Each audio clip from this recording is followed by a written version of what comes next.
What's up, friends? In the 6 years of us working on this channel, we have never covered a partner pairing before. Let's fix that, shall we? Partners are a unique mechanic introduced in Commander 2016 as a means to create a flexibility in Commander color identity.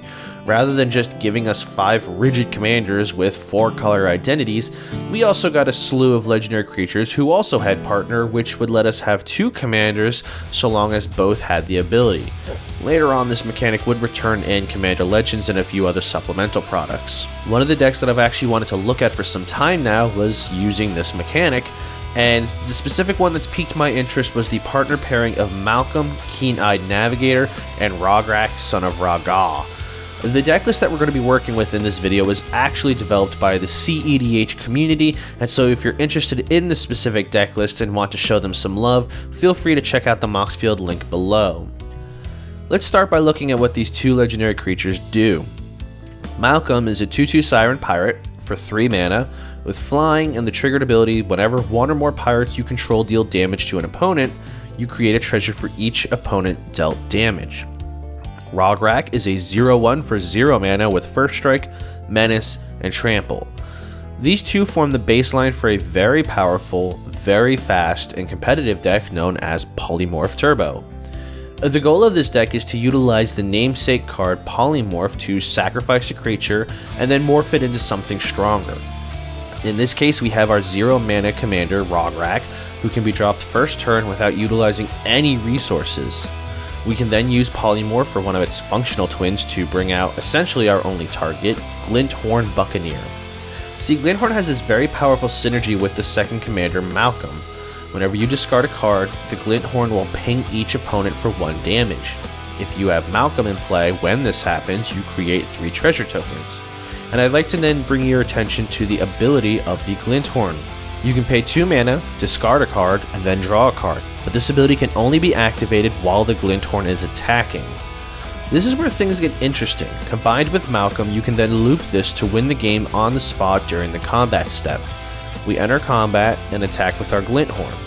We then pay 2 mana to discard a card and draw a card, triggering the Glinthorn. The Glinthorn deals 1 damage across the table, and then Malcom triggers, creating 3 treasure tokens for the 3 opponents damaged. We then use those 3 treasures to reactivate this ability, dealing 3 more damage, creating 3 more tokens.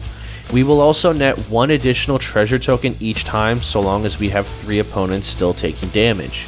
And this should in theory win you the game on the spot, but it's very important to hold up mana to have interaction at the ready in case someone at the table tries to disrupt your combo. We do run a number of counterspells and interaction to help deal with removal. Our main priority is to protect this combo from being interrupted, as being a somewhat combat-aligned win condition, it can be a little problematic to pull off against certain decks. We don't need to actually connect with an opponent in order to get our win condition off. We need only declare our Glinthorn an attacker. Being a deck that only has 1 creature, this presents a unique way to play Polymorph. In lesser power decks, this generally presents an element of chance that contain more than 1 creature. You might actually miss getting the cards that will win you the game. But by having solely the Glinthorn means that we are always going to flip into the correct creature, and it having haste means that we're not going to have to wait a turn cycle before attempting a win. A good number of slots are dedicated to getting the Polymorph effect out. In addition to Polymorph, we also have several other cards that basically do the same thing. We're going to be trading in Rograhk until we flip into a creature.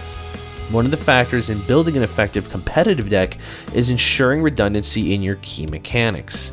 In this deck, we want our Polymorph effects as soon as possible, and so having 6 different outlets to that effect is going to give us several opportunities to get this going.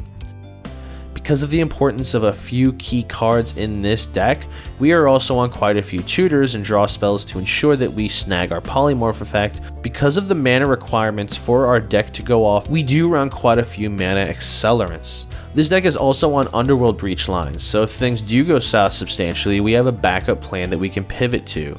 We have 2 main methods of doing this, each beginning when we cast Underworld Breach. We then cast a 0 mana rock, like Lotus Petal. We can then crack the petal to help pay for Brain Freeze. We then cast Brain Freeze and target ourselves. Because we've cast 2 spells before this, the Brain Freeze's storm count will be at least 2, which gives us 2 additional copies, in addition to the original, and then we mill ourselves 9 cards.